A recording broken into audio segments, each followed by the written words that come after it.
जय हिंद दोस्तों, स्वागत है आप सभी का अपने चैनल मार्केट एकेडमी में। बेसिक्स ऑफ स्टॉक मार्केट की इस सीरीज में आज हम जानेंगे कि यह शेयर मार्केट क्या है और यह काम कैसे करता है। तो सबसे पहले जानते हैं कि शेयर मार्केट की शुरुआत कैसे हुई। आज से 400 साल पहले सन 1600 में जब दुनिया का नक्शा भी डिस्कवर नहीं हुआ था, तो कंपनीज जहाज भेजती थी दूसरी दुनिया की खोज करने के लिए और ट्रेड करने के लिए। ऐसी ही एक कंपनी थी डच ईस्ट इंडिया कंपनी। यह जहाजों का सफर हजारों किलोमीटर का होता था और इसमें बहुत ज्यादा पैसों की जरूरत होती थी।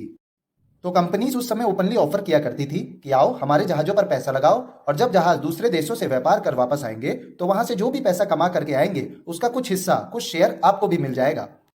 पर यह बहुत रिस्की था क्योंकि हर जहाज वापस नहीं आता था, कुछ डूब जाते थे, कुछ लूट लिए जाते थे।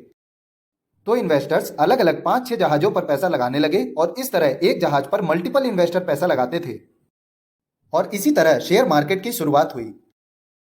और देखते ही देखते यह सिस्टम इतना सक्सेसफुल हो गया कि अब इसमें स्कूल्स, कोर्सेज, कैरियर और इवन डेडिकेटेड टीवी चैनल भी हैं जो यही दिखाते हैं। और अब तो हर कंट्री का अपना एक स्टॉक मार्केट है। अब हम समझते हैं कि ये शेयर मार्केट क्या है और ये कैसे काम करता है। जैसे हम डेली नीड का सामान खरीदने किराना स्टोर या सुपरमार्केट जाते हैं, वैसे ही शेयर खरीदने या इक्विटी इन्वेस्टमेंट के लिए स्टॉक मार्केट होता है। और हाँ, किसी शेयर को खरीदने का मतलब है किसी कंपनी में कुछ परसेंट की ओनरशिप लेना। अब कंपनी का प्रॉफिट आपका प्रॉफिट और कंपनी का लॉस आपका लॉस। स्टॉक मार्केट का पर्पस है बायर्स को सेलर से मिलवाना और सेलर को बायर से मिलवाना। पहले शेयर्स की डिलीवरी भी फिजिकल या पेपर फॉर्म में होती थी, पर अब स्टॉक मार्केट इलेक्ट्रॉनिक फॉर्म में एग्जिस्ट करता है और सारा प्रोसेस भी ऑनलाइन हो गया है। हम किसी स्टॉक ब्रोकर के थ्रू ट्रेडिंग व डीमैट अकाउंट खुलवाकर शेयर मार्केट में शेयर्स को बाय और सेल कर सकते हैं। और इसके लिए इंडिया में 2 मेन स्टॉक एक्सचेंजेस हैं। पहला एनएसई नेशनल स्टॉक एक्सचेंज, दूसरा बीएसई बॉम्बे स्टॉक एक्सचेंज। इन 2 एक्सचेंजेस के अलावा भी कई रीजनल एक्सचेंजेस हैं, जैसे Calcutta stock exchange, Madras stock exchange और भी। बीएसई में 5000 से अधिक कंपनियां लिस्टेड हैं और इसका इंडेक्स है S&P बीएसई सेंसेक्स, जिसमें फ्री फ्लोट मार्केट कैपिटलाइजेशन के हिसाब से टॉप 30 कंपनीज आती हैं। एनएसई में 1600 से अधिक कंपनी लिस्टेड हैं और इसका इंडेक्स है सीएनएक्स निफ्टी, जिसमें फ्री फ्लोट मार्केट कैपिटलाइजेशन के हिसाब से टॉप 50 लिस्टेड कंपनीज आती हैं। अब हम समझते हैं कि इंडेक्स के प्रैक्टिकल यूजेस क्या क्या हैं। फर्स्ट है इंफॉर्मेशन। इंडेक्स जनरल मार्केट के ट्रेंड या डायरेक्शन को बताता है। इंडेक्स किसी कंट्री की इकोनॉमी को भी दर्शाता है। यह दर्शाता है कि लोग फ्यूचर को लेकर ऑप्टिमिस्ट हैं या पेसिमिस्ट। सेकंड है बेंचमार्किंग। इंडेक्स एक बेंचमार्क की तरह काम करता है। इसे एक छोटे से एग्जांपल से समझते हैं। मान लीजिए आपने 1 साल के लिए 1 लाख रुपए लगाए, जिसमें आपको 20,000 का फायदा हुआ।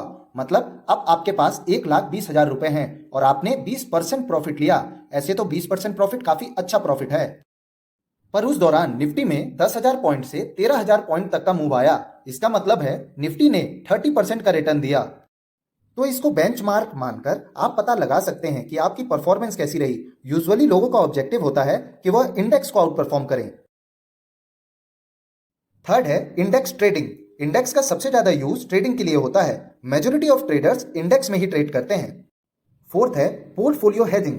इन्वेस्टर्स 10 से 12 स्टॉक्स का पोर्टफोलियो बनाते हैं जिसे वो लंबे समय तक रखते हैं, पर मार्केट अनसर्टेनिटी से भरा है और इसमें काफी रिस्क भी है। जैसे 2008 का क्रैश, जिसमें इन्वेस्टर्स का काफी कैपिटल इरोड हो जाता। इसलिए इन्वेस्टर्स इंडेक्स को पोर्टफोलियो हेज करने के लिए यूज करते हैं। अब हम समझते हैं कि ये सेक्टर स्पेसिफिक इंडेक्स क्या होता है। जहां सेंसेक्स और निफ्टी ओवरऑल मार्केट को रिप्रेजेंट करते हैं, वहीं कुछ इंडेक्स हैं जो स्पेसिफिक सेक्टर को रिप्रेजेंट करते हैं। उन्हें हम सेक्टोरल इंडेक्स कहते हैं। जैसे bank Nifty on NSE banking industry को रिप्रेजेंट करता है। सीएनएक्स आईटी आईटी के सारे स्टॉक्स का ओवरऑल बिहेवियर बताता है। ऐसे ही हर सेक्टर का अपना इंडेक्स है। स्टॉक मार्केट का मैसिव रिटर्न हर तरीके के इंडिविजुअल्स और कॉरपोरेशन को अपनी ओर अट्रैक्ट करता है। जो भी स्टॉक मार्केट में ट्रांजैक्ट करते हैं उन्हें स्टॉक मार्केट पार्टिसिपेंट कहा जाता है। इसमें फर्स्ट है डोमेस्टिक रिटेल पार्टिसिपेंट्स। हम और आप जैसे लोग जो मार्केट में बाय और सेल करते हैं वो इसी कैटेगरी में आते हैं। सेकंड है NRI एंड OCI। यह इंडियन ओरिजिन के वह लोग हैं जो इंडिया के बाहर से इन्वेस्ट या ट्रेड करते हैं।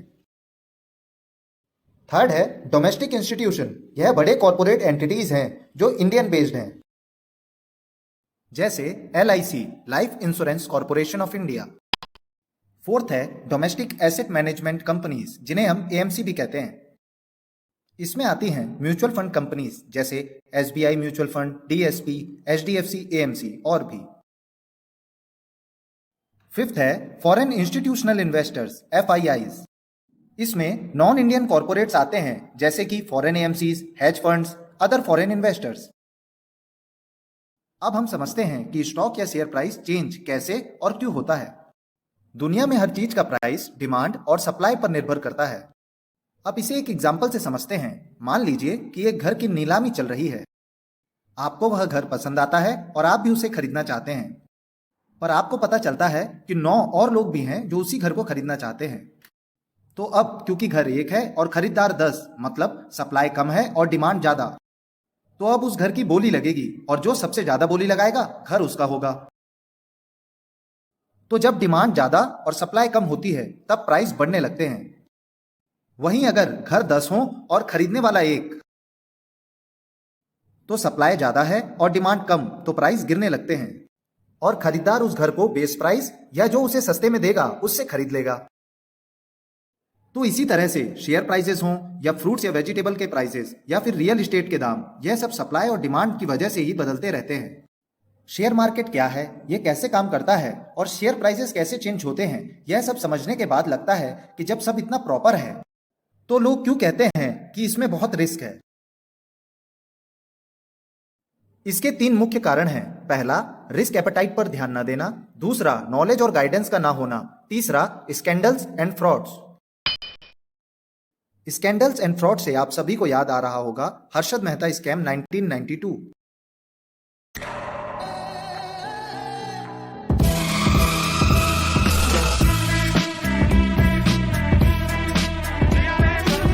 यह 5,000 करोड़ का स्कैम इंडिया में हुआ अब तक सबसे बड़ा स्कैम है। इसकी वजह से स्टॉक मार्केट 1992 में क्रैश हुआ। अब इसी वजह से रेगुलेटरी बॉडी या रेगुलेटर की जरूरत पड़ती है ताकि ऐसे स्कैम्स दोबारा ना हो। 1992 में ही stock market regulator SEBI, security exchange board of India की स्थापना हुई। सेबी इंश्योर करता है कि exchanges, NSE, BSE, stock brokers and sub brokers निष्पक्ष रूप से काम करें। पार्टिसिपेंट्स अनुचित कार्य में सम्मिलित न हों। स्मॉल रिटेल इन्वेस्टर्स के हितों की रक्षा की जाए। लार्ज इन्वेस्टर्स जिनके पास अधिक कैश है वो मार्केट को मैनिपुलेट ना कर पाएं। यह मार्केट के ओवरऑल डेवलपमेंट का भी ध्यान रखता है। यह इंश्योर करता है कि कॉरपोरेट्स स्वयं के अनुचित लाभ के लिए मार्केट का उपयोग ना करें। कुछ ऐसी घटनाएं भी हुई हैं जिसमें कॉरपोरेट्स ने अपने लाभ के लिए मार्केट को मैनिपुलेट किया है, जैसे सत्यम स्कैम। सन 1987 में रामालिंगम राजू ने अपनी कंपनी सत्यम कंप्यूटर शुरू की। जल्द ही कंपनी ग्रो करने लगी और कुछ ही सालों में कंपनी का प्रॉफिट और रेवेन्यू 300% से बढ़ गया। इसके बाद रामालिंगम राजू ने फेक बिल्स बनाकर अपना रेवेन्यू बढ़ाया और साथ ही प्रॉफिट भी। और फिर उन्होंने अपना कुछ स्टेक बेचकर 1200 करोड़ रुपए का प्रॉफिट कमाया। उससे उन्होंने हैदराबाद में अलग अलग जगहों पर लैंड खरीदा, क्योंकि उस समय रियल एस्टेट बिजनेस काफी ग्रो कर रहा था। और लैंड खरीदने के लिए उन्होंने मेटास नामक एक कंपनी बनाई। उनकी कोशिश थी कि वह प्रॉपर्टीज को बेचकर फाइनेंशियल गैप को क्लियर करें। पर 2008 के फाइनेंशियल क्राइसिस में प्रॉपर्टीज के दाम गिर गए और फिर यह सच दुनिया के सामने आ गया। राजू ने रिजाइन किया और अपने 7,000 करोड़ से ज्यादा के स्कैम को माना। इसीलिए सेबी कंपनीज और कॉरपोरेट्स को मॉनिटर करती है और रेगुलेशंस और गाइडलाइन इशू करती है ताकि यह स्कैम्स दोबारा ना हो। अगर यह वीडियो आपको इन्फॉर्मेटिव लगा हो तो लाइक जरूर करें और बेसिक्स ऑफ स्टॉक मार्केट की इस सीरीज से जुड़ने के लिए इस चैनल को सब्सक्राइब करना ना भूलें। धन्यवाद। जय हिंद।